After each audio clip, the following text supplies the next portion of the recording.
Nung first time ko po bumiyahe outside the Philippines,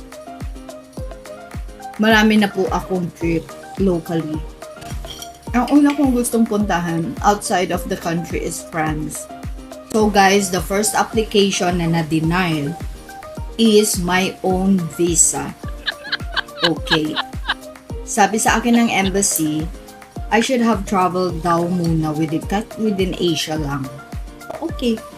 If that's what you want, for you to give me a visa going to Europe, kailangan ko muna mag-travel sa Asia. Sige, fine, well and good.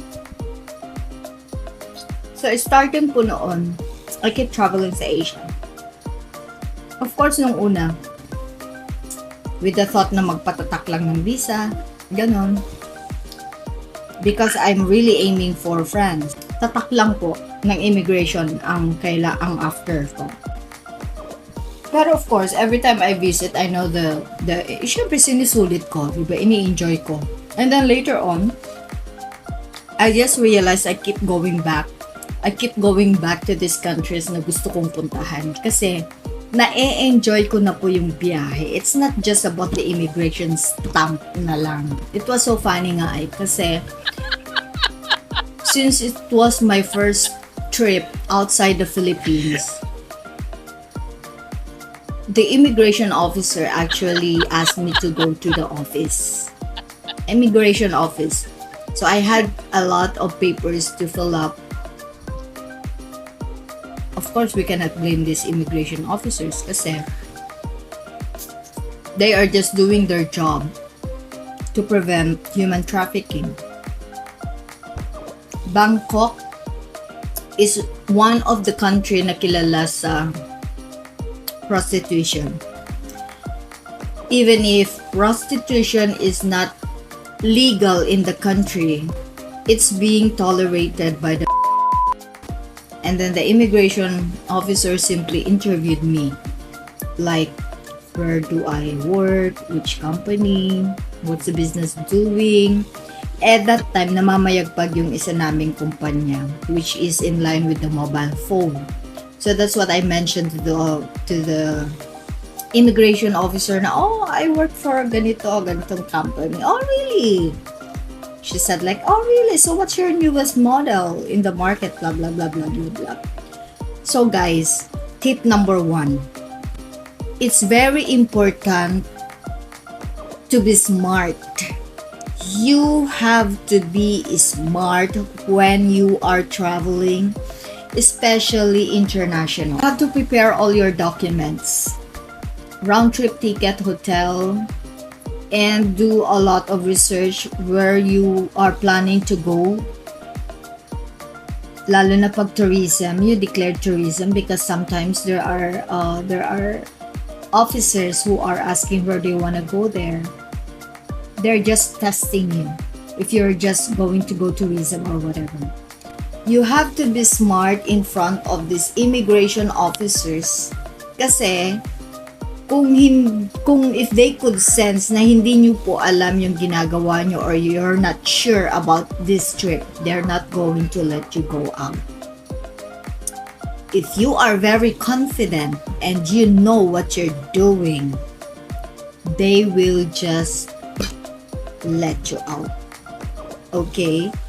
So, aside from giving them proof na babalik kayo, which is the documentation and everything, you have to show your confidence.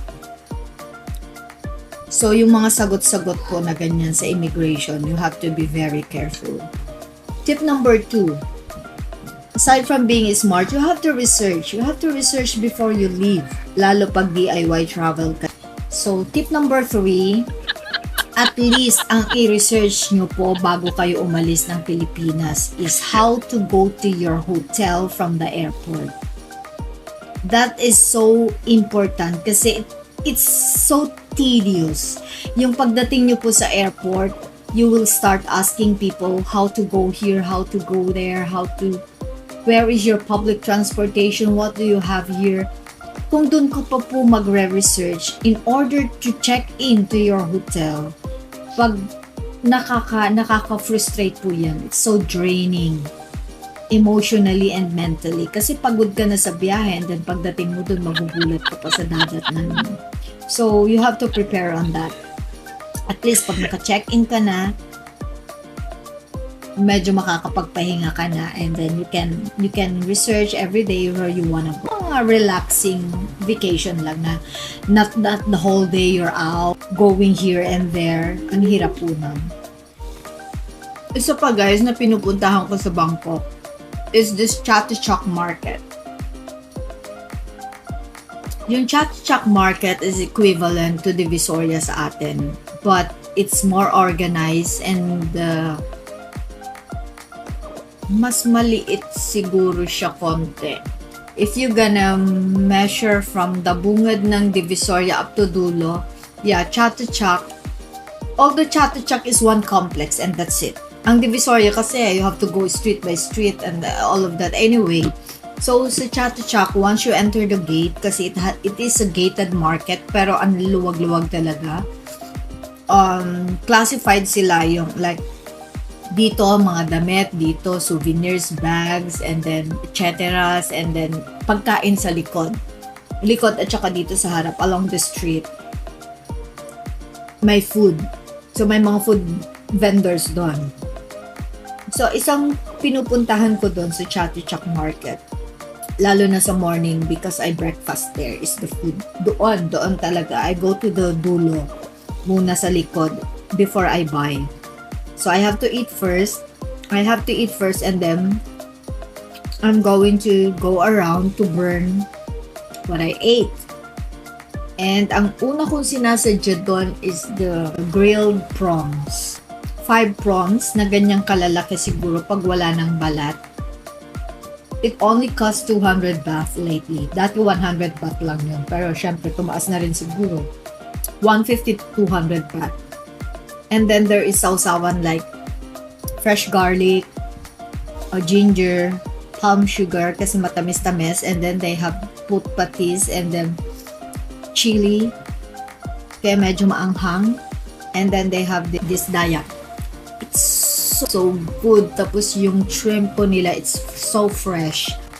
I always miss that. Tapos ang pinupuntahan ko rin po sa Chatuchak market na isa is I'm buying my everyday long sleeves there. I'm gonna show you later.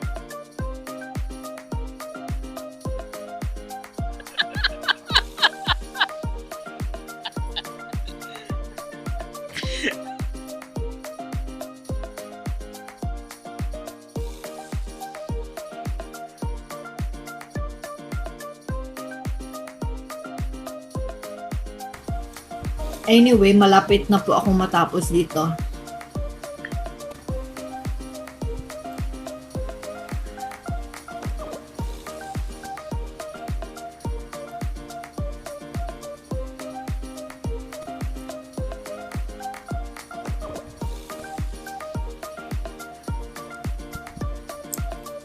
When you go to Bangkok, guys, or any part of Thailand, ang dami nilang masasarap na food na pagpipilian. Street food. Don't go to the restaurant because it's so mahal. Yung mga international restaurant, they are so expensive. Even yung mga fast food na kilala internationally, it's being overpriced. So, ako kasi I prefer authentic Thai. So, I used to go to mga street food wherein nakakatuwa doon kasi pagdating ng gabi, yung malinis na street na ganyan, it's going to be full of tables and chairs. And then, pag umupo ka doon to eat, they are going to give you a menu book, sometimes in English, sometimes naman purely Thai, pero it provides with pictures. So, you have an idea at least.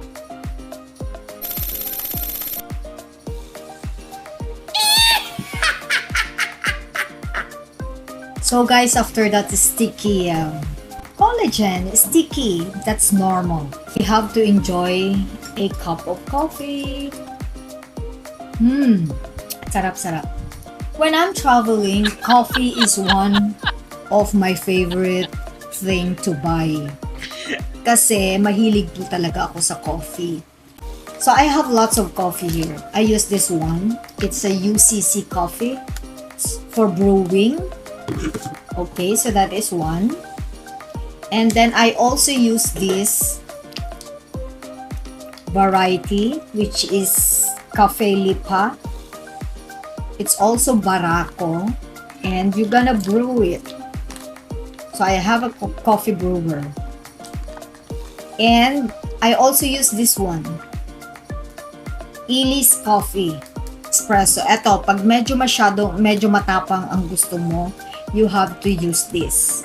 Eto kasi mga brewed coffee na to, pang everyday lang, ganyan. Aside from coffee, I also buy tea. So, here is a tea I bought in one of my trip in Taiwan. It's an oolong tea. And then, here, it's a loose tea. I think it's also an oolong. Yeah, it's also an oolong loose tea. So I have a tea maker for this. And I also buy from Bangkok. This is a black tea. So this is the version of green tea. Kung gusto nyo po ng kape and tea, pumunta po kayo sa bahay ko. I have a coffee bar here. So, ilan ang pinakita ko po? 1, 2, 3, 4, 5, 6, 7. I have 7 beverages. Here, tea and coffee, but my favorite is this one. Why my favorite? Kasi po, it's instant coffee. Mas mabilis timplahin. And then, I don't need to wash my coffee maker after. Tamad po talaga ako maghugas. When I was a kid, paglutuin mo na ako, paglabahin mo na ako, but I don't want to wash the dishes. I hate it. Para mas mabilis ko ang buhay ko, pag tinatamad akong mag-brew, I use this. Of all the Nescafe product, I like this one because it has aroma, something stronger than the others. So this one, tea. I have tea. 2 tea, 3, and then 4 kinds of tea. Aside from this, I also use Lipton tea. I also use Lipton tea. And then this one, coffee, espresso, medyo matapang. And this is a little bit medium matapang. And this is the lightest I use. Ito po normally pag late afternoon, ito na po yung kino-coffee ko kasi otherwise, minsan affected yung sleeping habit ko. Minsan naman, it doesn't matter, pero I don't know. So anyway guys, that's my coffee and tea story, and I hope I was able to share you a good choices of teas and coffee. When you travel, you have to explore, you have to discover what do they have, their products. And when I go to Bangkok po pala, every time I go home from Thailand po pala, pagdating sa airport, sa duty free, minsan pinagtitinginan ako ng tao kasi kung sila puro mga chocolates ang pinapapunch. Ako naman po ang binibili ko are rice, different kind of rice, like the black rice and the sticky rice. Yan po yung madalas kong bilhin sa airport. I'm taking it home kasi yung sticky rice po, they use it to make sticky rice mango. So I also prepare that for myself here because I like that dessert as well. And then yung black rice niya, kung maganda po yung pagkakaluto mo, it's something crispy. Kasi yung fiber niya, yung outer coat ng rice is full of fiber. So pag kinagat mo siya, ang tendency niya is crunchy talaga. So para kang kumakain ng seed. It's not rice. So, ayun, gustong-gusto ko po siyang iuwi sa Pilipinas because you cannot find yung black rice po natin dito sa Pilipinas, iba. Well, anyway guys, I hope you enjoyed my first try ng mukbang. I did my best. Ganun lang po talaga ako kumain. And the one I shared is a collagen-rich food. Make it your dish every week at least. And of course, I hope you enjoyed my coffee and tea. So, bye for now.